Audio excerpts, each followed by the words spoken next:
सनातन जो कहता है कि सत्य निराकार है, जिसे किसी रूप, किसी रंग, किसी पहचान में बांधा नहीं जा सकता, तो फिर भगवा रंग उसकी पहचान कैसे बन गया? और अगर भगवा सच में सनातन का रंग है, तो क्या ये सिर्फ एक पहचान है या इसके पीछे कोई गहरी सोच छुपी हुई है, या फिर कोई हमने ही एक रंग को सनातन समझ लिया है? अगर आप सनातन को सिर्फ मानते नहीं, समझना भी चाहते हैं, तो इस चैनल को अभी के अभी सब्सक्राइब कीजिए, क्योंकि यहां हम सवालों से भागते नहीं, उन्हें समझते हैं। आज हम एक रंग को नहीं समझेंगे, हम समझेंगे एक सोच कैसे धीरे धीरे रंग बन जाती है और फिर पहचान बन जाती है।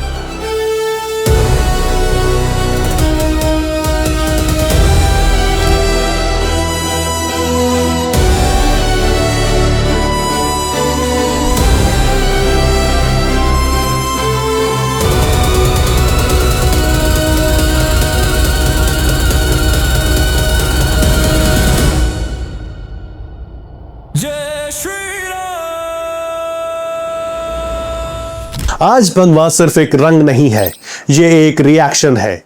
आप कहीं भी देख लीजिए, सोशल मीडिया हो या सड़क पर कोई चर्चा हो, भगवा आते ही लोग बदल जाते हैं। किसी की आवाज तेज हो जाती है, किसी की भावनाएं उभर जाती है, किसी के लिए गर्व है, किसी के लिए विरोध है। लेकिन क्या कभी हमने ये समझने की कोशिश की कि जिस भगवा पर आज हम इतना रिएक्ट कर रहे हैं, वो असल में था क्या? जब इसमें बहस नहीं थी, जब इसमें कोई पक्ष या विपक्ष नहीं था, तब ये क्या था? अगर सनातन में ज्ञान सबसे बड़ा है, अगर सत्य निराकार है, तो फिर एक रंग इतना महत्वपूर्ण कैसे हो गया?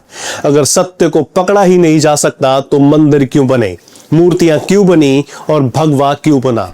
उपनिषद कहते हैं नेति नेति, यानी ये नहीं वो नहीं, यानी जो तुम खुद देख रहे हो वो अंतिम नहीं है। अब जरा इसे समझिए एक उदाहरण से। कोई कहे ईश्वर क्या है, तो आप कहते हैं प्रकाश जैसा। वो पूछता है तो क्या वो सूरज है? आप कहते हैं नेति, माने ये नहीं। तो क्या वो दीपक की लौ है?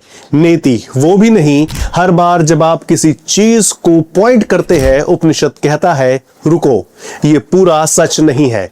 तो फिर मन क्या करता है? मन असीम को समझने की कोशिश करता है, लेकिन वो खुद सीमित है। और जब सीमित मन असीम को समझने की कोशिश करता है, तो वो सहारे ढूंढता है, रूप में, ध्वनि में, और रंग बिना सहारे के मन टिकता ही नहीं। इसलिए प्रतीक बनते हैं, और यही प्रतीक समय के साथ संस्कृति बन जाते हैं। तो चलिए अब थोड़ा पीछे चलते हैं।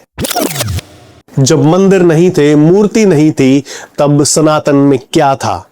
अग्नि थी। ऋग्वेद की शुरुआत ही अग्नि से होती है। पहला श्लोक, पहला शब्द कहता है अग्नि मिले पुरोहितम, माने मैं अग्नि की स्तुति करता हूं। क्यों? क्योंकि अग्नि सिर्फ जलाती नहीं, वो बदलती है। आप कुछ भी अग्नि में डाल दीजिए, वो वैसा नहीं रहेगा। लकड़ी जलती है तो राख बनती है, सोना तपता है तो शुद्ध होता है, हवन में आहुति जाती है तो ऊर्जा बनती है। और अग्नि सिर्फ बाहर नहीं जलती, असली अग्नि अंदर जलती है। और इंसान जब जीवन की अग्नि से गुजरता है, तो उसका मैं बदल जाता है। जब कोई बड़ा दुख आता है, जब कोई रिश्ता टूटता है, जब कोई सपना बिखरता है, उस आग में पुराना मैं जल जाता है, और इस अग्नि का रंग धीरे धीरे भगवा बन गया।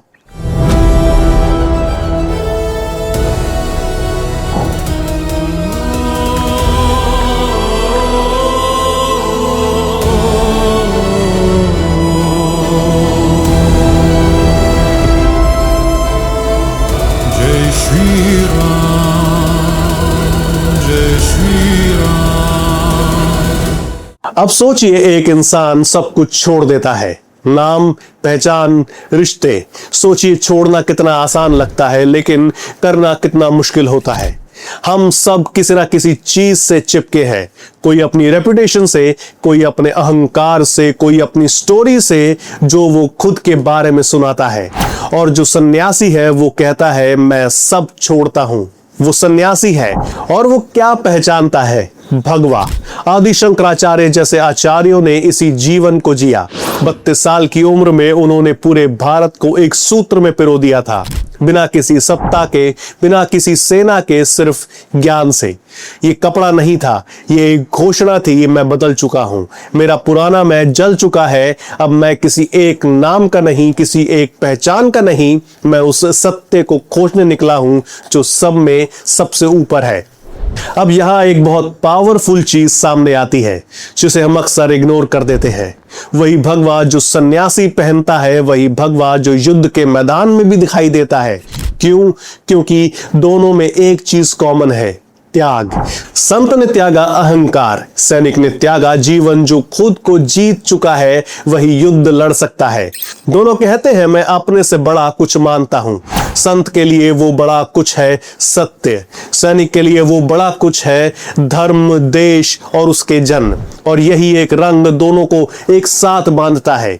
इसलिए भगवा न सिर्फ आश्रमों में मिलता है बल्कि मराठा साम्राज्य के ध्वज पर भी मिलता है, सिख निशान साहिब पर भी मिलता है और स्वतंत्रता संग्राम के क्षणों में भी दिखता है। क्योंकि जब भी किसी ने खुद से बड़ा सोचा तो उस सोच का रंग भगवा था। अब जरा सूरज की ओर देखिए, हर दिन उगता है भगवा होकर, हर दिन डूबता है भगवा होकर। सूरज रोज वही करता है जो सनातन सिखाता है, गिरो फिर उठो। लेकिन यह एक और गहरी बात आती है, सूरज डूबते वक्त सबसे ज्यादा चमकता है और उगते वक्त अंधेरे को चीर कर आता है। यानी भगवा उस मोमेंट का रंग है जहां ट्रांजिशन होता है, जहां एक अवस्था खत्म होती है और दूसरी शुरू होती है। ठीक वैसे ही जैसे सन्यासी का जीवन, ठीक वैसे ही जैसे सैनिक का बलिदान, जैसे अग्नि का काम, शुरुआत भी वही, अंत भी वही, ट्रांजिशन भी वही। इसलिए भगवा सिर्फ एक रंग नहीं रहा, ये साइकिल बन गया। ये हर उस इंसान का रंग बन गया जो बदलने की हिम्मत रखता है। तो चलिए अब इन सब को जोड़ते हैं। अग्नि जो बदलती है, सन्यास जो छोड़ना सिखाता है, त्याग जो खुद से बड़ा सोचना सिखाता है, सूर्य जो रोज ट्रांजिशन करता है। ये अलग अलग रास्ते नहीं है, ये एक ही सत्य के अलग अलग रूप है। जब अलग अलग रास्ते एक ही सत्य की तरफ जाते हैं तो पहचान अलग नहीं रहती। और जब एक ही सत्य को अलग अलग कोणों से देखा जाता है तो एक ही रंग उभरता है, भगवा।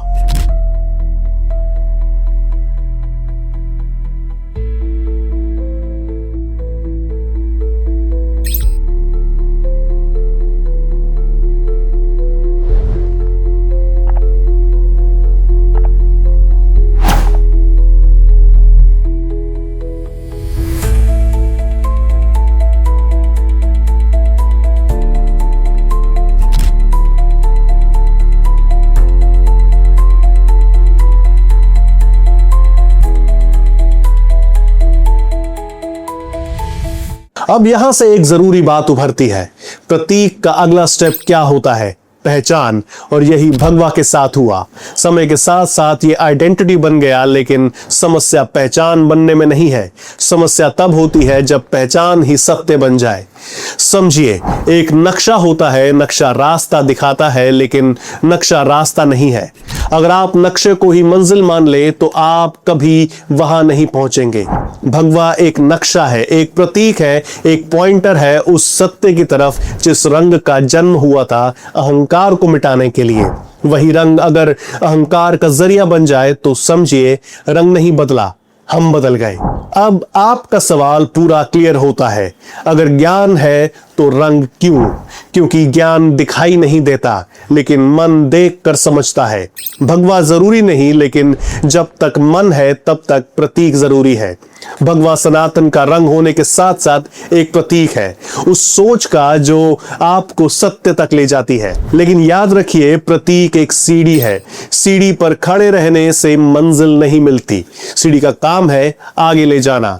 तो सवाल ये नहीं कि भगवा सही है या गलत, सवाल यह है क्या आप इस रंग को देखकर उस निशान में जा रहे हैं जिसकी तरफ ये इशारा कर रहा है, या आप रंग को ही पकड़ कर बैठ गए। इसलिए जब आप भगवा को देखते हैं तो सिर्फ एक रंग मत देखिए, उस रास्ते को देखिए जो आपको अपने मैं से आगे ले जाता है। उस अग्नि को देखिए जिसमें अहंकार जलता है और उस सत्य को बचाता है। क्योंकि सनातन का असली रंग कोई रंग नहीं है, सनातन का असली रंग वो परिवर्तन है जो आपके भीतर होता है।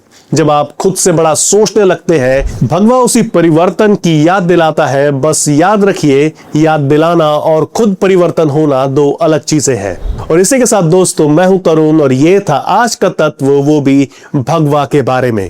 अगर वीडियो पसंद आई तो उसे लाइक करें, दोस्तों के साथ शेयर करें हमें सपोर्ट करने के लिए। और आप भी अगर मेरी तरह सच्चे सनातनी हैं और भगवा को मानते हैं तो इस चैनल को अभी के अभी सब्सक्राइब कीजिए। अगली बार तक के लिए नमस्कार, जय सनातन।